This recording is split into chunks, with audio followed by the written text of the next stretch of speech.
United States has problems. Nigeria has problems. Russia has problems.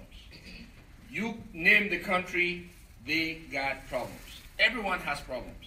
In fact, even in our own households, we have problems. Husbands and wives have problems.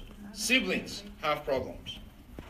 So if all countries have problems, why is independence or separation a better option for Southern Cameroons? So we'll start with Dr. Cho and then followed by Ntumfo. Thank you. Thanks a lot, Mr. Moderator. There are categories of problems. You cannot have a problem simply because of who you are, because of your nationality. And you should discriminate against me because of some other issues, not because of who I am. It's like racism. Simply because of a factor I cannot change, of something by birth, you cannot discriminate against me. It's like genocide, where you begin by dehumanization until you find a reason for extermination. Yes, there are problems around the world. And I think, even from a domestic perspective, we thought this was just a problem. And we tried every means possible, every means. We are a pliant people. Despite the aggression, despite all what we've gone through, we've not hurt Cameroonians. We have tried as much as possible to live within that country, coexist with them.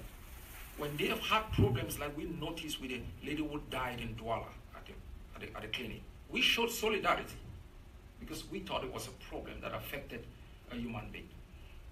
We have not been given a chance, and so we cannot equate a problem of annexation, almost brutality and near genocide to be consistent with other problems like between a husband and a wife.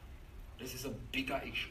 It's about our existence as a people, and that is bigger than some feuds between families or some economic problems caused by globalization or localization or simply political repression because an autocratic system wants to remain in power. This is a problem because of who we are as a people. Annexation, the desire by a state that has moved into our land and has robbed us of our own resources, our own way of life, to build its own country against our wishes. And I think this is a very, very big problem that touches on our existence as a people. So, Dr. Cho, before you go, so why is independence better as a solution to this problem as opposed to confederation?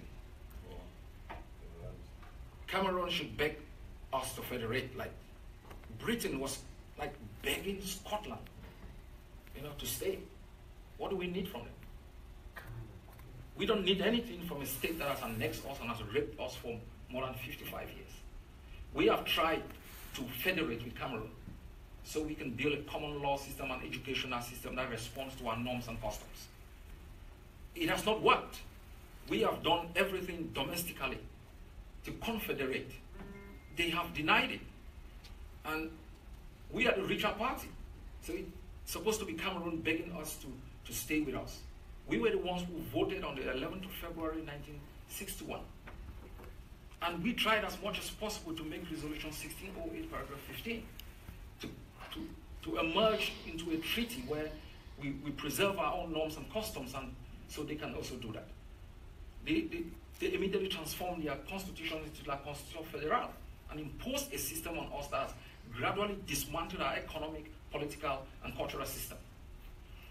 Independence is the way forward because it will give us the ability to build our own system the way we want, exploit our resources, and develop our communities, to be able to govern ourselves based on our norms and customs, to have ownership, succeed and fail based on our own judgment. But we cannot fail because an encroaching system decides to make us so poor that we become dependent on them. Independence is going to give us a state. We have a nation without a political system that guarantees our norms and customs. And there are two systems in place. One, Cameroon entered into a colonial pact with France. We were not part of that colonial pact. And so we cannot become a liability within a system that we have never been part of it before it gained independence. So an independent Ambazonia will give us a unique opportunity to develop our system, use the greatest resources we have, which is the human resource. That's right. You know, to build our own infrastructures, to build our own future, to live our lives the way we want, that responds to our norms and tradition, and not fight our entire existence, you know, to have the right to live like human beings in the land of our birth.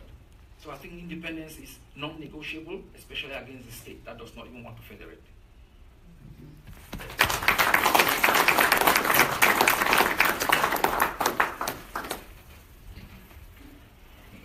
So thank you very much, and thank you, Comrade Cho. I agree with plenty of what you've said, so I will skip the parts there, and I will add a little more to the thing. The Court of African Peoples in Banjul recognized that we are a people different from the people of La République. It's very important that we know that. Now, when you have a territory and you have a people, you need a government to create your country. That's the only thing that's missing today with Southern Cameroon.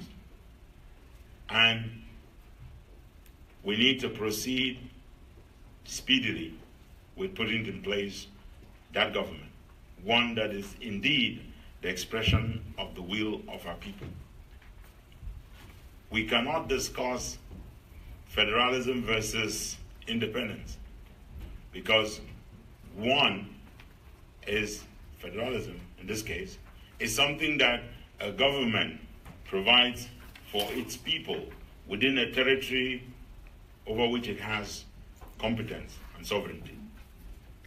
The government of La République du Cameroun does not have competence over our territory.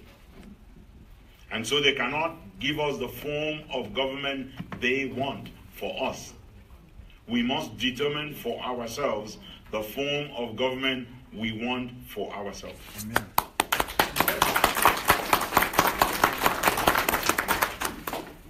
Now, countries have always tried this. Great Britain tried it over the United States until 1776, when the 13 colonies decided we are going to go to war over this. We're going to break the bands that unite us with a country led by King George V, who believed in despotism, in growing his tyranny, and who would not listen to anything, and who thought that people across the Atlantic were slaves. The Declaration of Independence for the United States may have been written for Southern Cameroons. Reread it. It reads like us. There is a country that went before us that is exactly like us, and it is this country. You do not allow a foreign power, a foreign people, determine for you what form of government your people want.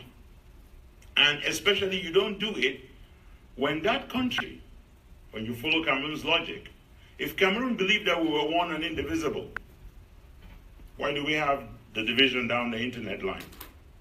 If Cameroon believed that we were one and indivisible, why did they get independence on the 1st of January 1960 without waiting for the other part of Cameroon?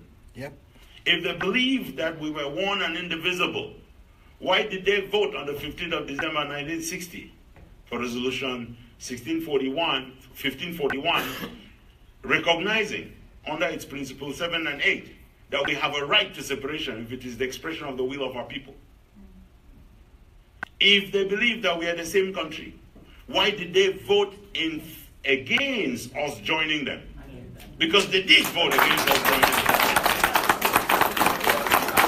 So, all this revisionism that Cameroon has now specialized in, all this Monday morning quarterbacking that they are doing on the international scene, doesn't have a place in the debate that we have.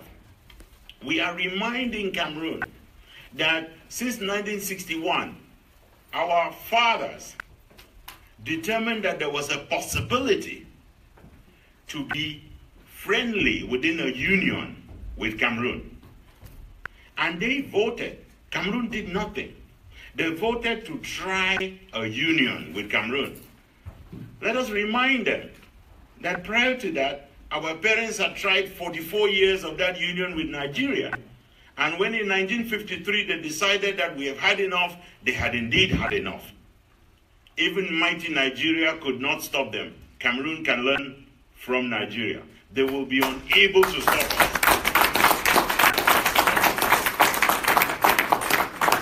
Britain tried as well to make us absolutely go along, but it will not work. The time comes when a people ready to die for their dignity will have it by all means.